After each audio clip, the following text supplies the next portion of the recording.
Happy Martin Luther King Jr. Day. Today is vlog day 918.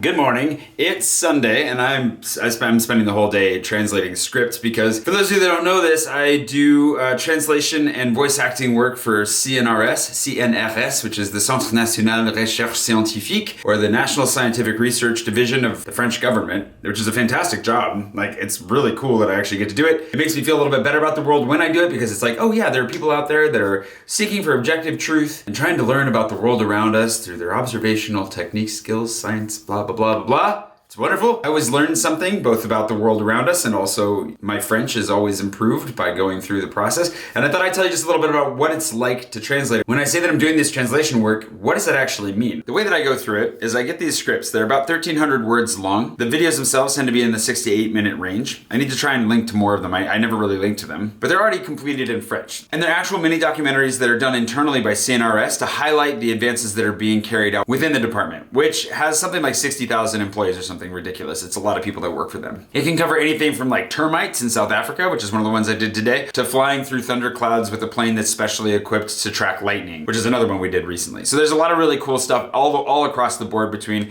anthropology, archaeology, biology, meteorology, all the ologies. They end up getting kind of thrown in one way or another. The scripts are always in French and they match what they ended up recording in the end. So I go through and I'm translating both what the narrator says and what the individuals that they interviewed say. And the reason that they hired me to do it was partially because I speak French, but it's not that my French is the strongest. It works. I can sit down and I can do one of these in a couple of hours. But the real reason, or the reason that they told me, was because I'm also a writer and they wanted somebody who could come in and bring a little bit of native English flair to the script. Unfortunately, not too much flair, because every time I try to do something a little bit outside the box, we kind of have to tone that down. But I've definitely learned a lot. I've done probably, 20 plus scripts for them so far, and I've gotten a lot better at it. I've gotten a lot faster at it, and I've gotten a lot better at the voice acting component as well. When I say I've gotten better at it, I mean that my language has improved just as far as recognizing certain words that you really only see in a scientific context, but also in speed. When I sit down, I do it without even watching the documentary to start. I just try to go purely off the text and see how much I can understand based on that, what little I have to translate,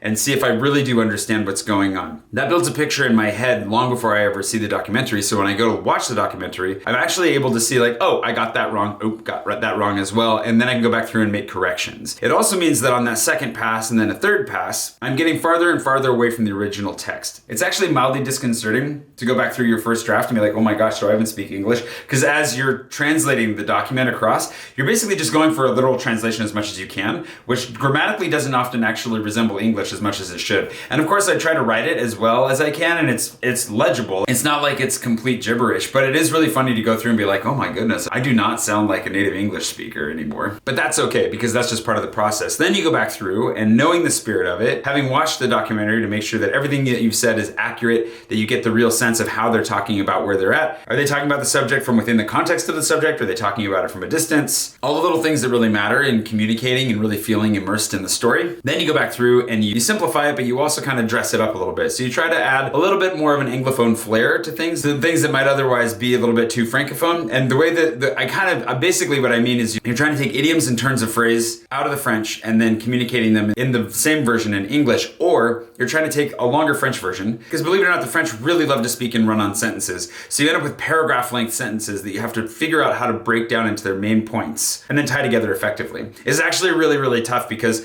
sometimes they've got one point that's kind of strewn out over the course of a lot of like what could be smaller sentences. And so just try to keep that whole thing in your head long enough to understand that whole sentence and then break it down into its components. That can be a mind bender. Another really tricky part is that you have to keep everything a little bit shorter in the English. This isn't always true, but usually you can say things with fewer words in English. In French, there's a lot of escas and says and all sorts of random things that get thrown in that sound really pretty, but do lengthen the sentence a little bit unnecessarily. That's kind of helpful because, especially when you're trying to translate down a quote, somebody's talking to the camera, you want the English to be significantly shorter. Not so much shorter that it's really noticeable, but short enough that the person who's speaking in French gets the first few words out and the last few words out in French, and all of your English fits within that. That way they start talking on camera before their volume goes down and the voiceover comes up over the top of it. So it really gives you a sense that, oh, I'm listening to a translation, and that person, I can still kind of hear them in the background. So I'm getting a feel for both at the same time. It's pretty normal. You probably don't notice that too often when you're watching somebody being translated on the news news or in some documentary or whatever. But it's really nice to not completely obliterate that person's voice. You want to still be able to hear it some.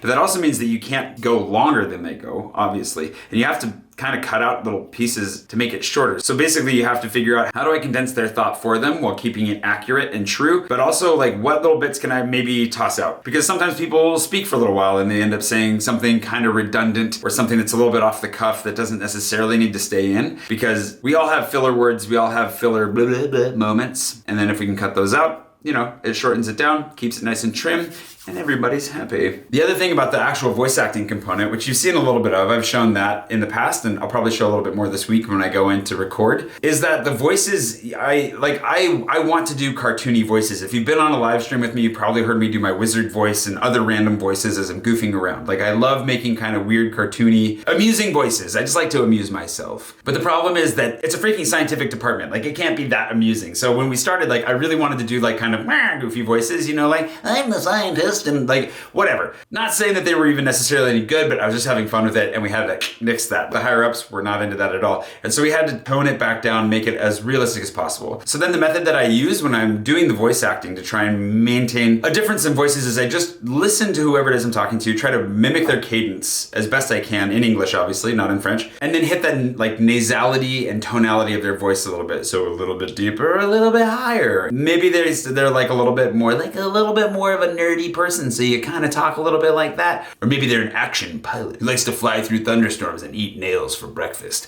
Whatever it is, you get the idea. You differentiate it just enough, maybe with an English accent. Maybe you do like all sorts of little things like that to differentiate it enough that it doesn't really sound like it's the same voice. It's my voice doing all these other voices. And then you hope that it works. I don't often do the narration bits. I just tend to do the voiceovers of the interviews. And I'd like to get better at doing the narration portion, and hopefully I can do more of that. But Nick tends to do those. And Nick is the guy who's my friend, you've seen before, who I met in the Congo, who's in charge of all this nonsense. And he's the reason I found this job. Now, for those of you who keep asking, like, how did I find voice acting work? How have I launched a voice acting career? I don't have a voice acting career. I just like doing it, and I just happen to have fallen into this job through my time, effectively my time volunteering with Mercy Ships, running media teams there. And it's through those connections that I found out about this, got connected to it when they really needed somebody to bring something new to their English translations. And then on the voice acting side of things, I wasn't all that good to start. Like, they were definitely patient with me. At the beginning, I needed a little bit of time and coaching to really get into it. And I'm not gonna say that I'm like the best ever now. I'm certainly nowhere near that, but I'm improving. I'm getting better at it. I really do enjoy it. And it's just fun to sit in a recording booth and kind of goof around with some people and then like nail it. Like, there's something really satisfying about getting through an entire section of a script without making any mistakes and having to be like, that was great, let's move on. And you're just like, yes. It's really satisfying. It's really fun. I feel like I learn a lot every time. My French improves, my knowledge of the world around me improves, and I just really, really enjoy it. I'm gonna try and do a better job of collecting the links to all the ones that I've done in the past. I'll try to post a few below right now if you'd like to go watch one or two of those and recognize my voice and be like, Jay, I can tell it's you every time it's you, because I'm really used to your voice and it doesn't sound that different. That's fine. Whatever it is, like, they're happy with it. I enjoy it. It's been a good time and I wanna keep doing it, you know, for the foreseeable future. The challenge is that they just dropped 3 scripts on me 2 days ago, and yesterday I spent the entire day running around the city with Cody and Laura, and we're recording on Tuesday. So it's a lot of work. It definitely stretches the old noggin to get like all of that translation work done. But I'm gonna get it done because I'm a beast. And I have a lot of other work I should be doing, but I'm getting this done first because I want to keep the French scientific overlords happy, because it makes a big difference. As long as they're happy with me, hopefully I get to keep doing it for a while. Anywho, that's a little bit about what's going on with the voice acting side of things. Really enjoying it. I'm staying inside and literally just working on that all day. And so it's not gonna be a very exciting day, unfortunately. I went for a ride on my wheel to get a sandwich. Probably go outside one more time just to go outside and maybe get a photo of something, because I don't wanna be inside all day every day for the rest of my life. That's kind of tragic. But aside from that, I'm basically gonna be inside all day today. I will see you bright and early tomorrow morning for a Monday outside, and I hope that you're having a wonderful day wherever it is you are, doing whatever it is you're doing. Hope your Sunday was relaxing and your Monday is going great. I'll see you tomorrow.